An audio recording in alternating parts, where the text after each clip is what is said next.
सुकून से सो रहे होते हैं, विंडो से हवा का एक ठंडा और पुरअसरार झोंका अंदर आता है, जिसमें किसी आने वाले खतरे की खामोश आहट छपी होती है।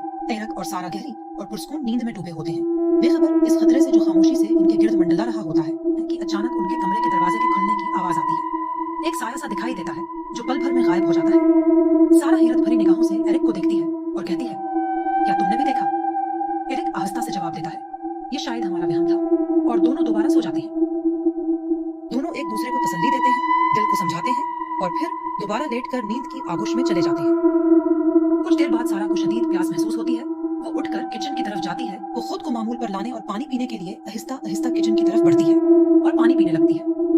पानी पीकर जैसे ही वो वापस कमरे की तरफ बढ़ती है, उसे एक अजीब सी आवाज सुनाई देती है। वो फौरन लिविंग रूम में जाकर लाइट्स ऑन करती है और इधर उधर घबराहट से देखने लगती है। जब वो अपने कमरे की जानिब बढ़ती है तो उसके पीछे लाल आंखों वाला एक साया हाथ में खंजर थामे खामोश खड़ा होता है, मगर इसे इसकी मौजूदगी का जरा बराबर भी एहसास नहीं होता। वो बेखबर अपने कमरे में दाखिल होती है और आकर दोबारा बस्तर पर लेट जाती है। अचानक उनकी निगाहों के सामने वही साया एक बार फिर दबे कदमों इनके बस्तर के करीब आता दिखाई देता है।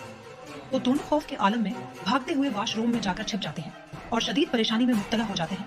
दिल जोर जोर से धड़कने लगते हैं और सांसें बेकाबू हो जाती हैं। सारा रोते हुए अपनी जेब से फोन निकालती है ताकि किसी को मदद के लिए बुला सके, मगर जो नहीं वो स्क्रीन पर नजर डालती है, फोन पर सिर्फ नो सिग्नल लिखा हुआ होता है। एरिक